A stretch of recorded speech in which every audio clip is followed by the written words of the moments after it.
morning, tubers of the RC universe. Welcome to RC Heli-Check UK for what is the third instalment of the F7F Tigercat, which I have lovingly called the Pineapple Express.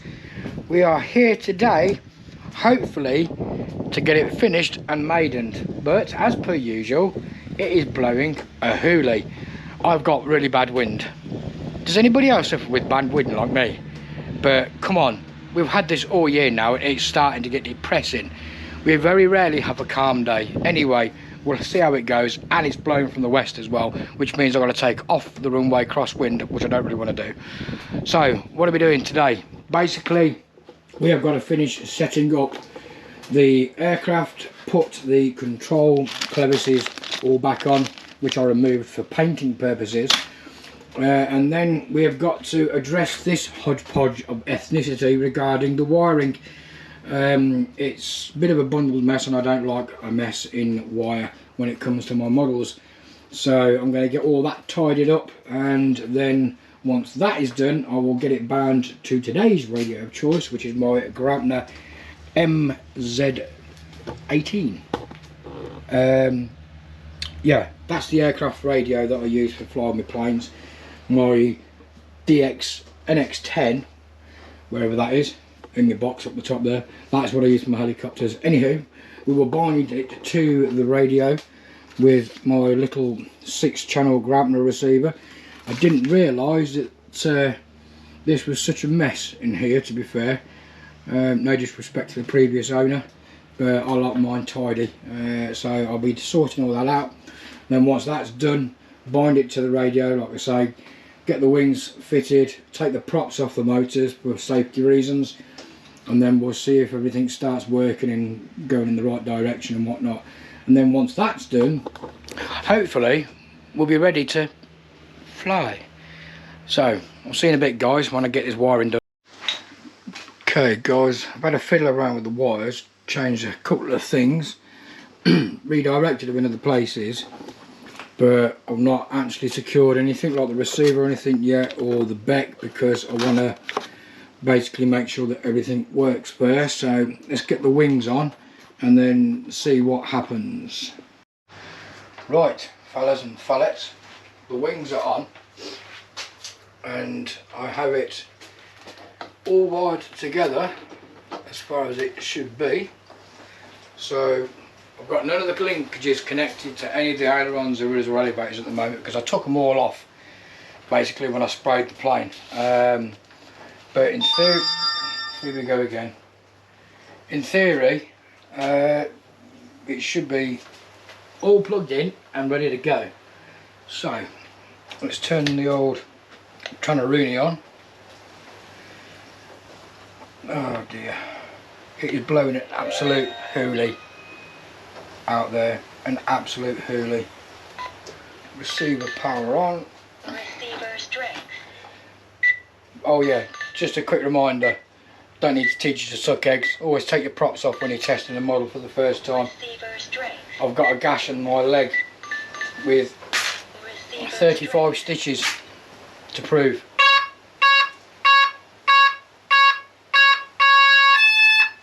Well, that's a positive sign.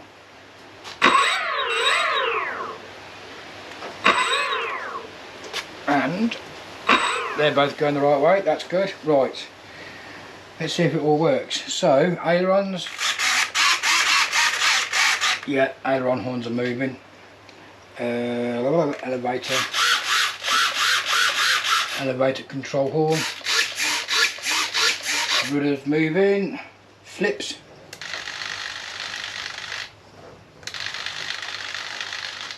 I've got them on a delay. I always set my flaps on a delay. It just stops the aircraft ballooning them, because most of the models that I fly with flaps, they tend to balloon if you have them just come straight down. Makes the aircraft go, which you don't want. Right, retracts, these are a work of art, I believe. Gear doors. Oh yeah. Wow. This is the first time I've actually seen these undercarriage legs, believe it or not. and they are well nice. I like them. I do like this. Steering, is that working? Yep, and it's going the right way. Happy days. Right, we have movement on everything. Flaps up. I've got that the wrong way round. I need to reverse that. Is that right? Let's have a look. Flaps down. Yeah, that's right. No, I've got them the right way. That's good. On my transmitter, flaps down, I have the switch towards me, go towards me, and flaps up away, and retracts the same, basically. Retracts up.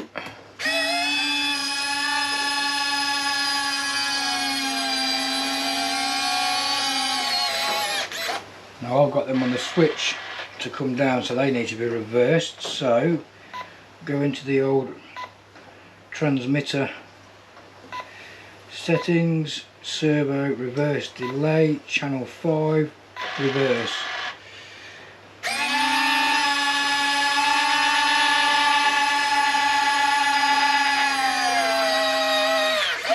That's better, huh? I do like these undercarriage legs. They are wow nice. And they're metal, they're not plastic, which is good. All aluminium, no wonder the plane weighs a ton. Anywho, that's all done. So I'm going to have to flip the aircraft over now on its back, and then I can start reconnecting all of the control surfaces and whatnot. So I'll come back to you guys once that's all done, and everything should hopefully be working in the right way. So see you in a bit.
Tell you what guys, those control links on those flaps, ailerons, elevators and rudder are not coming off for England. They are a tight fit. They move brilliant when they're on, but they are a really tight fit to get on, to snap on. I actually use my ball-in pliers for my helicopters to get them to go in. Right, we are getting there. Unfortunately the wind is still blowing, I'll show you in a minute, but everything should be working now. So let's power up the old Graupner radio. This plane looks so good. Honest to God guys, the camera does not do it justice. The look of the whole airbrushing thing that I did with the panel lines before spraying it, it's worked awesome. You've got to see it with your own eyes to see how good it looks. She looks incredible. This is by far one of the best Warbirds, next to my LA9 by Phoenix, I've ever done. Anywho, right, so we have got power. We haven't got a battery, we haven't got a battery. There it is. Yeah, so I've still got to fit all this receiver in properly and whatnot. I just wanted to make sure that everything was all connected properly, as they should be, before we do anything. So, put the battery in there. I've got to do the CG as well. According to the manual, it's 70 to 80 millimeters from the leading edge, which is about there. But I'm going to, hold on.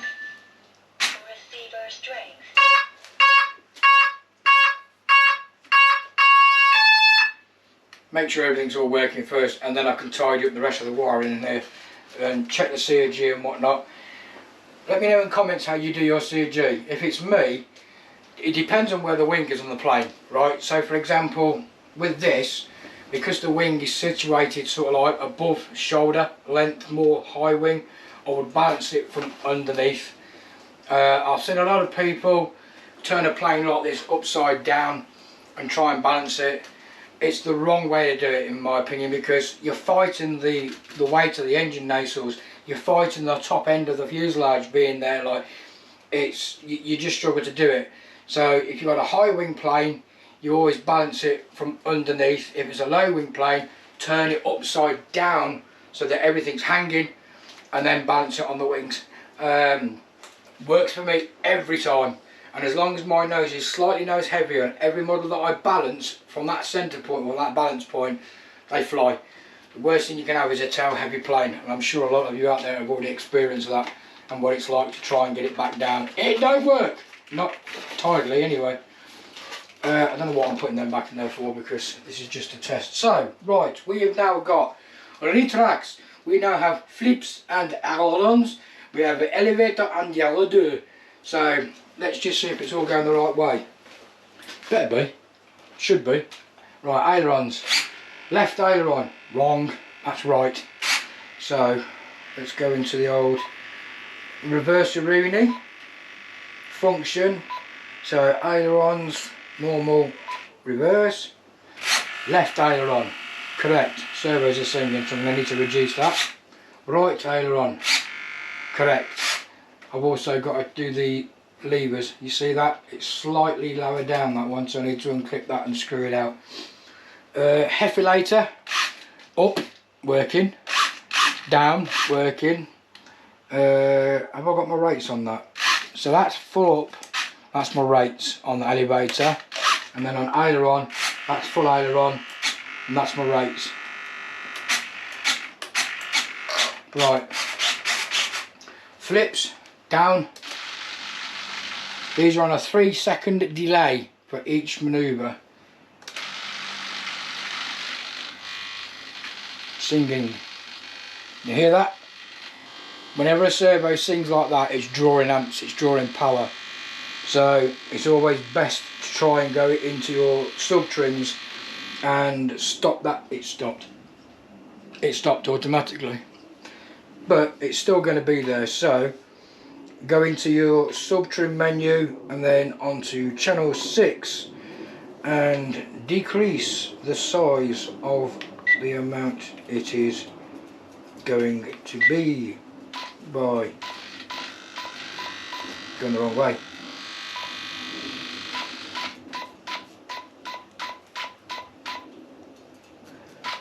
You always want it so that when you're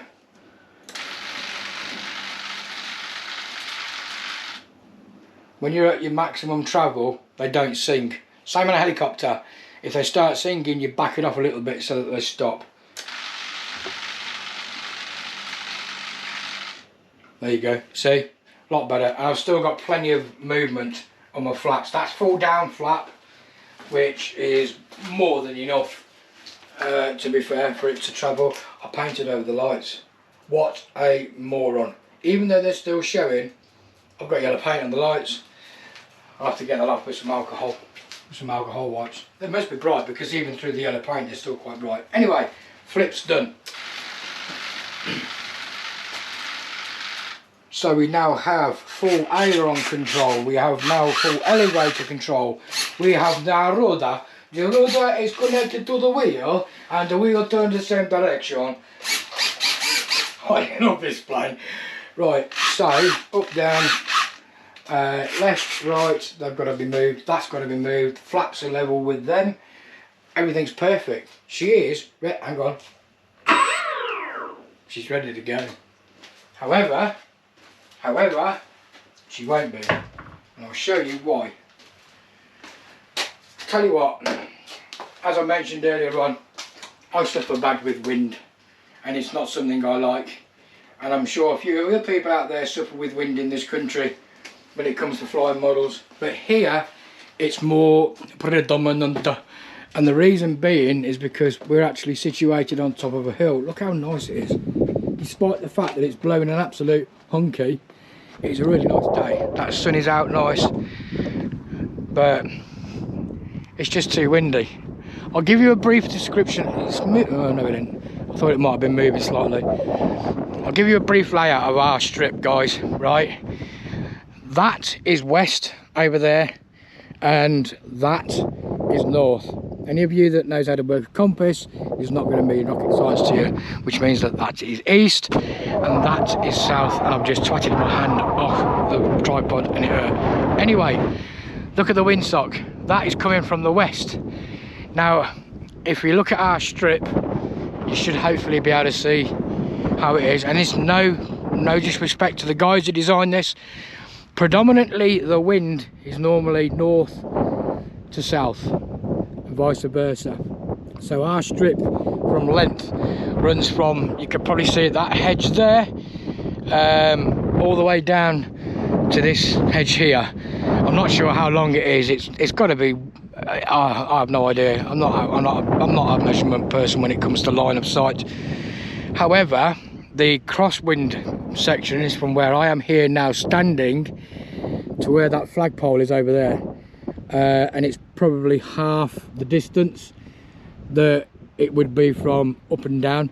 Now the only downside to that, we can actually take off. We've got this section of grass here, which is what we use for our crosswind takeoffs and landings, which are okay with smaller aircraft, and maybe with the Tigercat. I'll be all right with the Tigercat, but she does weigh like nearly 6 kilos with the batteries in it. However, when we come into land, that means that we have to come through this gap here. It's a bit deceiving looking at it through the GoPro, but those trees there is literally our turning point. And if we don't judge it right, we either go into the trees, which a few people have done, yeah, or you go behind the trees, you lose sight of your model, then suddenly it disappears and you crash it. You've got to come through this gap here. This slight gap is your approach. About 50 feet to the right of that is the car park, and that's usually full of cars. So when it comes to like landing crosswind, we've got to come through that gap there. And I can tell you something now, guys, it is tight like a tiger trying to get it through. You come through that gap and you've literally got to touch down here. If you don't touch down here, or preferably in this bit here, see where the change of the grass is. Our chairman came up and cut the grass this afternoon, and you can just see, look, the difference where that piece there has been cut to the edge of the strip. You've literally got to put your wheels down here. If you're coming in quite quick with an EDF or something, you've got no chance, because by the time you stop, you'll be off on the long grass. You can try and come in from that angle, and then as you get close, slightly turn the model and touch down about here and go across that way, but you're always fighting the rudder if you've got a crosswind to stop it from tipping over. So that is the situation with our strip at the moment, and that is the situation that I'm facing regarding the wind. I could take her off and come through here. I am actually up here on my own at the moment, but the wind down here, physically where I am standing now, is gusting about 25 miles an hour. Now the reason being, we're on a hill. Can you see the valley down there? Yeah, I don't know how high we are above sea level, but we are actually quite high, and because of that, it's windy here quite a lot, really windy, and it's kind of annoying. It's something that you just have to put up with, and unfortunately when it comes to flying here, if you don't like flying in wind, you ain't flying, simple as. But I mean, apart from that, it's an awesome field. This is, it's an absolute awesome strip. I mean, look at the views. The views in summer are incredible when you could see it like miles like that. That's Lincoln over there. The other side of those trees, right off in the distance in the farty land in Never Land, that's Lincolnshire over that way. This side of those tree lines is like all Leicester. Leicester's over that way, and then we've got our tree line here. We've got our valley, as we call it. We have Apache helicopters come over here every now and again, right? And they fly through this valley. And when I say through it, I mean through it. That tree line, they're below them. It's awesome to see them flying across here sometimes. But it's an awesome field. It is an awesome site, and you can't knock it, to be fair. You really cannot knock this field. The only downside to it is the wind. But apart from here, I'm sure everybody else in the UK that has got a flying club has suffered the same as us. The weather has been shocking this summer. We have had nothing but strong winds practically all summer. We had 2 weeks in June where the weather was nice and it was warm, but even then the wind was still blowing, but it was good enough to fly. but of late it's just been awful. Anyway, let's get back to this Cataroonie. I'm actually tempted to put the props on this and go out on the strip and just see how it handles on the ground, taxiing around and whatnot. But me being me, I might open up the throttle and up it goes. I don't really want to do that. So it looks like we're going to have to wait for another day for the test flight of this Tiger. Do I upload this video now with what I've just done, or do I wait and get the maiden video and add it to it? The trouble is, I'm back at work tomorrow. I don't know how long it's going to be before I come back up here again. I may just leave it at that. Add it to part of the playlist for the Tigercat and the Warbird series. But here she is. What do you think, guys? I mean, for a model of this colour and this size, I actually like this. I like it a lot. It's come out really, really well. I'm a bit dubious about the whole being yellow on both sides. I might, for visual purposes, I might paint a couple of black stripes under the wings. So at least if it's quite far away, I know which way it's going. Anybody that flies a plane should know which way their plane's going anyway, but you know what I'm saying. But we'll see what happens. You know what, let's put the props on, let's take it outside, let's have a taxi around on the strip, see what it looks like. I reckon it's going to look awesome. One thing I forgot to mention, guys, any of you that have been following this, I have to make an apology. The very first video that I did on this, when I first started doing it, was over an hour long, and I have no idea what happened to the audio, but it ended up being slightly out of sync, and I was having tracks of music that were just randomly playing where they shouldn't have been. All the time-lapse sections that should have had music on, they didn't, and for some reason it's like they all skipped a beat and got to the point where they started playing the music where I was talking.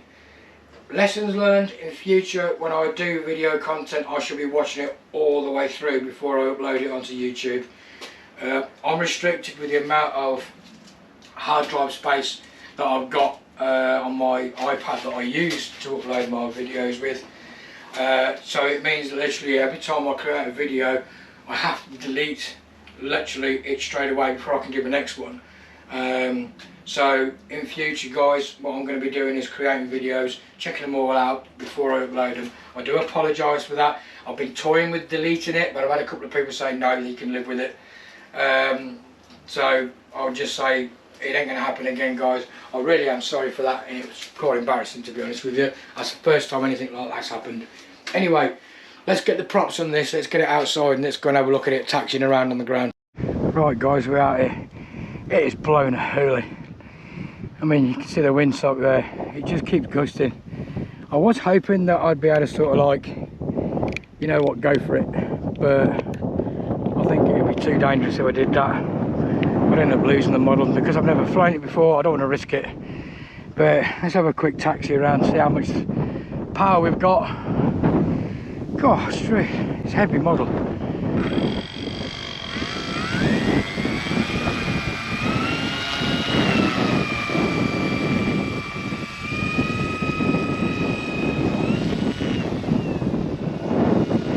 I mean, to be honest with you, the ground handling is good.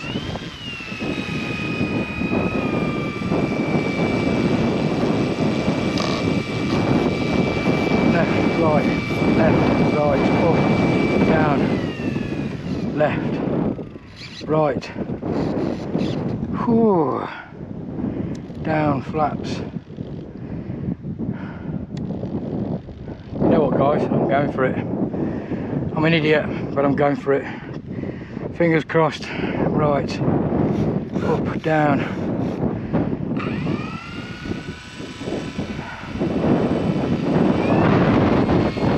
Just as a gust of wind comes, oh my lord, what am I doing? What am I doing? She's a heavy model and we'll probably cope with it. But who knows, that prop ain't come loose, has it? Seems to be freewheeling quite nicely. I just want to see.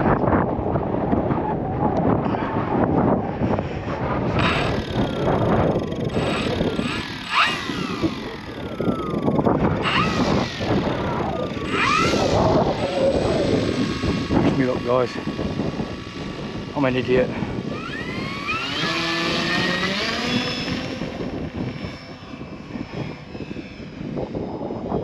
I'm an absolute idiot.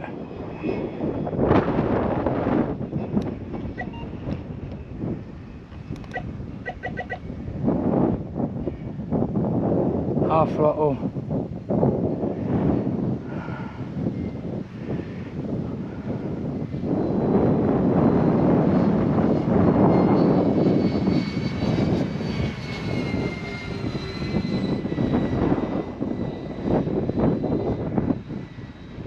Woo! It is gusty. It is really gusty. Look at it blowing it around. No, no, oh, nearly.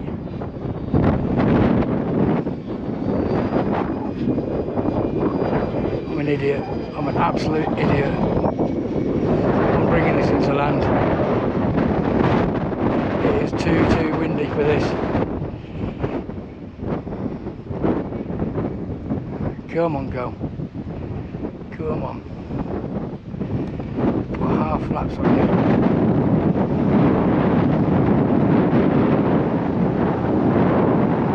What was I thinking? What was I thinking? Full flaps. Don't stall. Don't stall. Don't stall. Don't stall. Come on. Oh my God. That'll do, that'll do, that'll do. Holy crap on a cracker. Oh.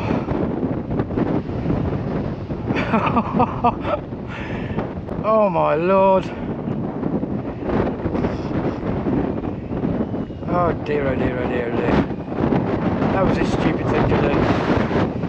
You can hear the wind gusting on the camera. It's blowing that much, my bleeding right eye is pouring with water, it's streaming like hell. Oh dear, oh dear. Oh dear, oh dear. Well, she's down in one piece, and I ain't gonna lie, that was slow. Oh wow. Oh my Lord, what a lunatic. You absolute retard. Look at it, the wind's trying to push it. Look at that. Oh my God. Oh, let's get the water out of my eye. I can't see nothing. Oh, there it is. It's still in one piece. Yay. Okay guys, well. Oh, what an idiot. What an absolute moron. What was you thinking, Rob? Dear oh dear. Right. Well, the landing approach was different. Let's put it that way. And it certainly seemed to handle with. I had full flaps down there, and it was crawling. I was scared stiff it was going to tip stall on me. But yeah. Oh dear. Right. I think basically she's going to be great to fly, but not in windy conditions like this. No way. What was I thinking? I hope you've seen that, guys. I got nobody here to record with my other camcorder, to zoom in and whatnot, so it wasn't meant to be that way. It was meant to be just a taxi. Taxi's nice, and it runs on the ground really well as well. But yeah, I won't be doing that again today, people. No way. Look great in the air. The colour scheme really visible, highly visible. So that was one of the reasons why I did it, purely and simply because we have that much different contrast up here with like cloud and clear skies and whatnot. Yellow, I'll be able to see it no matter what colour the sky is. But yeah, I'll put that down to a successful maiden. Even though though it was being blown around like a luff, I will put that down to a successful maiden because it's down in one piece. I ain't doing that again today, guys. Well, I think we can safely say, guys, that I have never been so scared in my entire life when it comes to maidening for the first time for myself, a model. I think the plane's going to fly awesome. I'm not going to lie. I mean, despite it being 600,000 million miles an hour per second out here, I think when there's hardly any wind, or there's a lot less wind, let's put it that way, I think she's going to fly great. Excuse me, I am still dumbfounded at how slow she was flying with the flaps down when I was trying to bring her into land without tip stalling. I really thought she was going to go at some point. However, she didn't. She stood her ground. I was able to get her down in one piece, as you saw. And I'm happy. Need a new pair of trousers, but I'm happy. She flew great. If you want to call being controlled like a leaf, but the fact that she, you know, she handled the wind as best as she could, and I was able to fly around in a couple of seconds. It looked like, I don't know if it was the wind or what, but it felt like it needed a little bit of right trim in it, which I put some in, and it seemed to be okay after that. And I think she was a little bit tail heavy as well. I need to put the battery a bit further forward. I'm only using a 6S 5200. But apart from that, wow. I mean, I'm gobsmacked. She flies awesome. She looks awesome in the sky. Really stuck out with the colour scheme being as yellow as it is like. And I'm chuffed to bits. So thanks for watching with this venture, guys. Like I say, I do apologise for the first really long video that I did on this, where the sound was all to cock. I have no idea what it was that did that. But I hope that you've enjoyed watching me do this, and there will be more content coming up like this very soon. My G91 jet that I've got, my red and white G91 Italian jet, I am going to be, go away fly, I am going to be putting that in either Italian or German German markings, and I should be doing the same process as what I did with this, doing the whole panel line thing before giving it its coat of paint and whatnot. Either way, thanks for watching, guys. Click the like button, subscribe if you're not already subscribed, and click the notifications button for more content like this very soon. And yeah, I'm overwhelmed. I really am overwhelmed. I'm starting to calm down now from that, but boy was I scared when I flew this just. And I'm not a person that scares easily when it comes to maiden in the planes. But what I was thinking doing it in this wind, I do not know. But anyway, thanks for watching, guys, and I'll see you in the next video. GoPro turn off. GoPro stop recording. I'll do it myself, shall I?